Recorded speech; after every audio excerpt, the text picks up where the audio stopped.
Siap. Oke. Bang Tamil sebagai praktisi hukum seperti apa nih?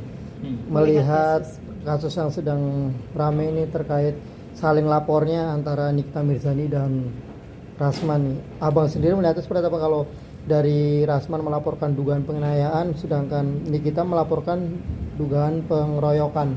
Ya. Ya, yang pertama saya sangat menyayangkan ya. Artinya apa? Artinya kedua belah pihak ini memperjuangkan anak di bawah umur, tapi terus terang saya melihat bahwa perilaku bahwa kedua orang dewasa ini tidak menunjukkan contoh, saya kira. Nah, terus kemudian aksi saling lapor ini kan harus kita lihat latar belakangnya apa. Dari yang saya dengar ya, artinya informasi yang merebak di media bahwa Loli itu yang kemudian mendatangi Rasman ya dengan berbagai cara, kita nggak tahu caranya apa.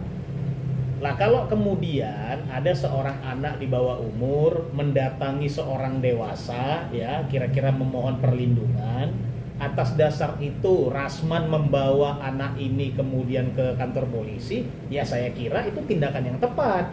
Kenapa? Karena ini tindakan seorang dewasa yang ingin mengamankan anak di bawah umur, kan gitu. Lalu kemudian terjadi insiden, ada dugaan terjadi pemukulan antara kedua belah pihak. Nah, kalau kemudian ditanya siapa salah siapa benar, ya tentu kita tidak dalam kapasitas bisa menjawab itu. Tapi kalau kemudian saya juga melihat ya, apakah ada niatan gitu ya dari pihak Nikita Mirzani? Saya kira juga enggak. Ini hanya aksi spontanitas saja gitu. Kalaupun ada pihak dari pihaknya Rasman, ini hanya aksi spontanitas yang memang disulut oleh amarah. Nah, maka kemudian pasal pidananya kita lihat, saya lihat itu diadukan pasal 351 penganiayaan. Ya kan, unsur-unsurnya harus kita lihat dengan jelas. Apakah kemudian penganiayaan itu kan begini, memang pada dasarnya dilaporkan 351. Apakah kemudian dia menjadi tindak pidana ringan atau kemudian penganiayaan berat, itu tergantung nanti hasil visum dan pembuktian di pengadilan. Hakim yang membuktikan itu. Tapi secara kita melihat dari bukti-bukti permulaan, dua saja unsurnya. Apakah itu mengganggu kesehatan atau apakah itu menghalangi seorang untuk beraktivitas? Ya kan? Nah, kalau kita lihat kan kedua belah pihak sampai hari ini boleh kita katakan dalam tanda kutip normal-normal saja.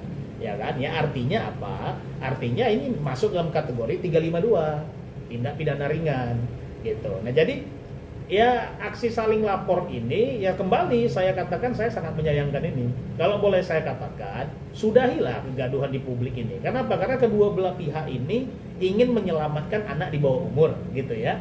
Sambil ingin menyelamatkan anak di bawah umur, tentunya kedua belah pihak dewasa ini memberikan contoh, dan ini contoh tidak baik gitu.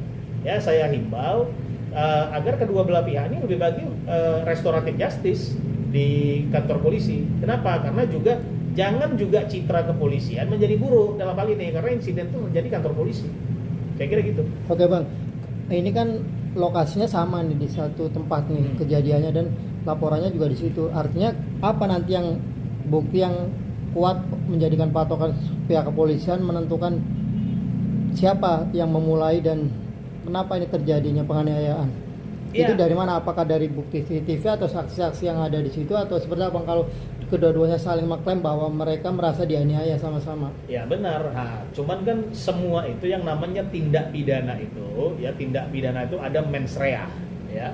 Kemudian niatan jahat, lalu perbuatan jahat, ya. Nah, tinggal dilihat alurnya. Siapa yang kemudian mendatangi, ya kan? Jangan juga kita berpikir gini, belum tentu juga kalau ada pihak yang mendatangi lalu pihak yang mendatangi itu yang menjadi dalang. Bisa jadi pihak yang mendatangi itu tapi dipancing-pancing oleh pihak yang didatangi. Kan gitu kan? Nah, jadi makanya saya katakan biarkan ini semua nanti berjalan proses hukumnya. Karena apa? Karena dalam hal memberikan laporan, kedua belah pihak pasti memiliki bukti.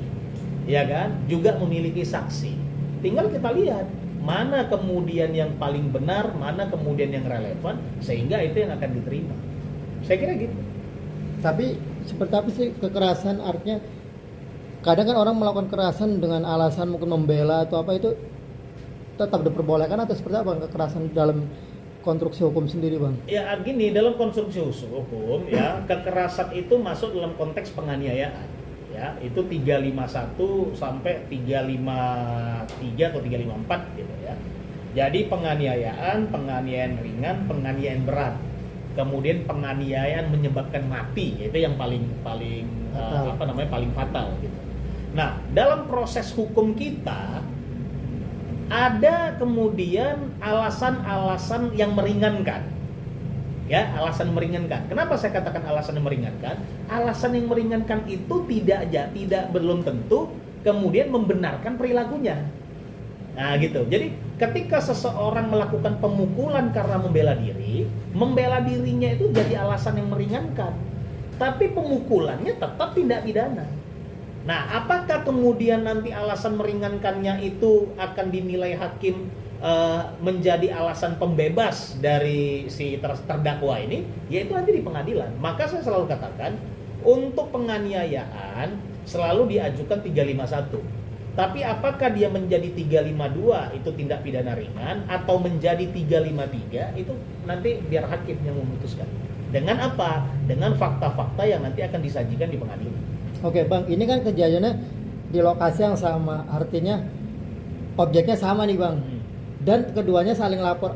Gimana nanti ketika ke persidangan, apakah digabung atau terpisah laporan Rasman dulu diselesaikan kemudian Nikita, atau seperti apa, Bang? Ya, artinya gini, di dalam pihak kepolisian itu kan nanti ada rekonstruksi, ada olah TKP, ya kan? Nah, dalam rekonstruksi dan olah TKP itu kemudian akan dilihat mana sebenarnya laporan yang menjadi korban, mana yang menjadi pelaku, gitu. Dalam konteks itu kemudian akan dilaporkan. Nggak bisa juga satu kejadian pidana masuk dengan dalam dua laporan, gitu. Jadi ini semua nanti akan diolah secara hukum oleh pihak yang berwajib, ya, oleh pihak kepolisian. Ya, saya kira kita tunggu aja. Karena apa? Karena dari semua sisi sampai hari ini sumir. Kenapa sumir? Kita hanya mendapatkan fakta-fakta dari media, ya. Sementara ketika laporan-laporan itu diterima, polisi memang berwajib untuk menerima laporan dari pihak manapun. Kan ada mekanismenya, ada dilakukan penyelidikan. Ketika setelah dilakukan penyelidikan akan dilakukan naik ke penyidikan, gitu ya.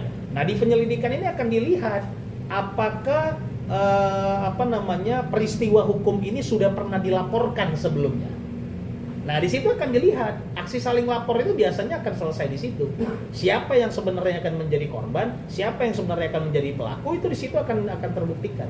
Sehingga nanti begitu naik ke penyidikan itu udah lebih terang benderang. Siapa yang benar-benar sebenarnya menjadi pelaku, siapa yang menjadi korban.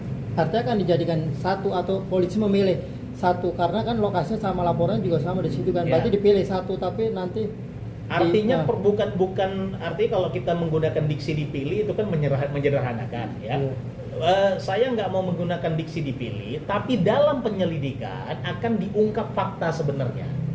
Nah, fakta sebenarnya itulah kemudian nanti yang akan dinaikkan ke penyidikan sehingga ditentukan siapa yang sebenarnya pelaku nih, gitu loh. Siapa yang sebenarnya pelaku, siapa yang sebenarnya menjadi korban. Nah, asumsi itu kemudian nanti dibangun oleh polisi dan diserahkan ke kejaksaan. Dari kejaksaan juga nanti akan diperiksa kembali hingga akhirnya diputuskan dengan jelas di persidangan.